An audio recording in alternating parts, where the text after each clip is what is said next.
La chaîne fête aujourd'hui ses 3 semaines d'existence et nous souhaitons vous remercier pour votre soutien et tous vos messages d'encouragement. Si vous aimez nos vidéos, n'hésitez pas à vous abonner et partager notre chaîne pour la faire connaître et ainsi promouvoir notre travail. Dorénavant, les sujets des épisodes seront majoritairement choisis selon vos suggestions. Postez dans les commentaires un joueur, une équipe, un match ou toute autre histoire qui vous porte à cœur, la proposition ayant le plus de likes sera sélectionnée comme le sujet de notre futur numéro. L'histoire de la NBA est écrite par de grands vainqueurs et parfois de grands perdants. C'est ces derniers que nous allons découvrir dans ce 10e épisode des NBA Stories. Aujourd'hui, nous vous proposons un classement des 10 meilleures équipes qui ne gagneront pas de titre. Petite précision, nous parlons bien évidemment des franchises saison par saison, et non pas sur la globalité de leur histoire. C'est parti! Emmenés par le légendaire ailier Clyde Drexler, les Portland Trail Blazers étaient une place forte de la conférence Ouest entre la fin des années 80 et le milieu des années 90, en allant notamment 2 fois jusqu'en finale NBA. Toutefois, ils ne gagneront aucune bague de champion, luttant contre les Pistons et les Bulls de Michael Jordan.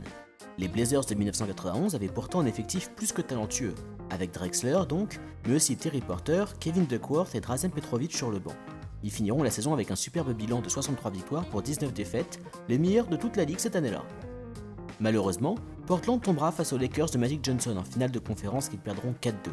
Quelques semaines plus tard, Chicago remportera son premier titre d'une longue série face à ces mêmes Los Angeles.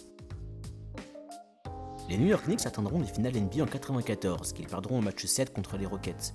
Pourtant, ce ne fut même pas la meilleure saison de l'équipe, puisque l'année précédente, en 1993, les Knicks avaient fini avec un bilan supérieur de 60 victoires pour 22 défaites, et semblaient avoir une réelle chance de détrôner les Chicago Bulls.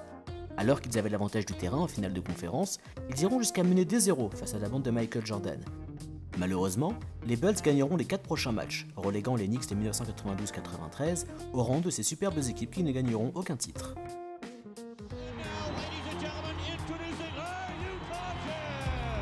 Les Utah Jazz font partie de ces autres magnifiques équipes qui ne seront pas championnes à cause de la domination sans faille de Chicago. En 96-97, l'équipe de John Stockton et Karl Malone réaliseront un parcours admirable en éliminant les Lakers, les Clippers et les talentueux Rockets pour enfin se rendre en finale NBA après tant de tentatives. Un game winner de Michael Jordan au match 1 et un mythique flu game au match 5 scelleront les espoirs du Jazz qui rentreront donc à la maison les mains dans les poches, encore une fois. 2 ans après l'embarrassante élimination face aux Denver Nuggets, la QV 1996 des Seattle Supersonics atteignent enfin les finales NBA, qui joueront face à des certains Chicago Bulls.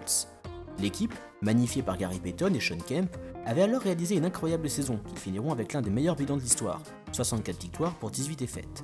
Après avoir éliminé les Kings, Rockets et Jazz, ils ne peuvent rien faire face aux Chicago Bulls d'un niveau bien supérieur. Cette finale, perdue 4-2, sera annonciateur d'années bien plus difficiles pour les Seattle Supersonics, qui ne retrouveront jamais l'alchimie de cette saison 95-96. We went to the championship in '96 and we lost to Chicago. I wasn't really upset about us losing.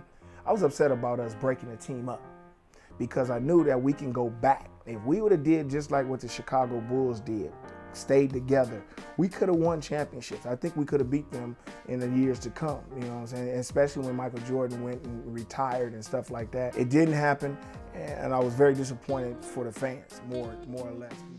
Lors de la saison 2008-2009, il semblait bien que toutes les étoiles étaient alignées pour les Cleveland Cavaliers de LeBron James. Cette année-là, ils établiront un bilan de 66 victoires pour seulement 16 défaites en saison régulière, puis balayeront les Pistons et les Hawks en play-off. Ils affronteront ensuite le Orlando Magic en finale de conférence. Malgré un miraculeux 3 points de James pour égaliser la série au match 2, Orlando semblait une marge bien trop élevée pour les Cavs qui perdront finalement ce duel 4-2 et n'auront pas la chance de concrétiser leur domination de la saison régulière par un titre de champion. Croyez-le ou non, mais les Bucks de 71-72, alors champions en titre, sont statistiquement la plus grande déception de l'histoire de la NBA, selon le très sérieux site Basketball Reference. En effet, Milwaukee finira la saison régulière avec seulement 19 défaites, mais chutera en finale de conférence face aux Lakers de Jerry West et Will Chamberlain notamment. Menés par Kareem Abdul-Jabbar et Oscar Robertson, les Bucks 71-72 restent une équipe largement sous-estimée, qui marquera la ligue de par sa domination sans toutefois finir par gagner un titre. Au tour des Phoenix Suns de 1993 de se frotter aux Chicago Bulls, encore eux. Mené par le MVP Charles Barkley, Phoenix finira la saison régulière avec le meilleur bilan de la ligue, 62 victoires pour 20 défaites seulement. Ils élimineront ensuite les Lakers, Spurs et Sonics pour affronter Chicago en finale.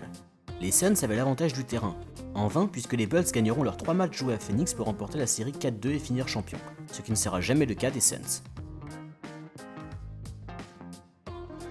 Pour l'une des rares fois de l'histoire, une équipe alignait un 5 de départ de joueurs All-Star avec Stephen Curry, Kevin Durant, Klay Thompson, Draymond Green et DeMarcus Cousins. Sur le papier, il s'agit certainement d'un des meilleurs effectifs jamais assemblés en NBA.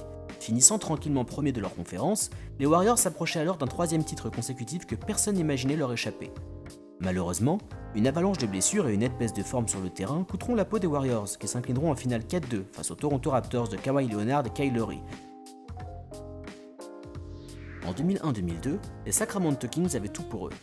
L'équipe, dont les joueurs majeurs étaient coéquipiers depuis quelques années déjà, était alors au sommet de son art, à tel point qu'ils gagneront le surnom du meilleur spectacle sur le court.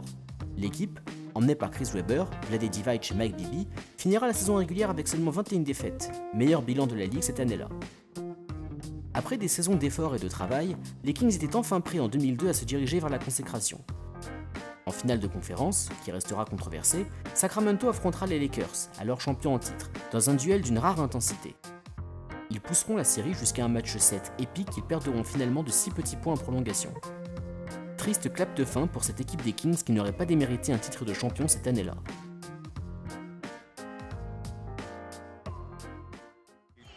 Minutes or something like that. I just remember being totally exhausted, mentally exhausted after the game, and moments like that, you know, you just never forget. It's not like you wake up dreaming in nightmares every night, but you don't forget, especially on a day like today. I'm pumped, and you wish you could go back in time and get that game again.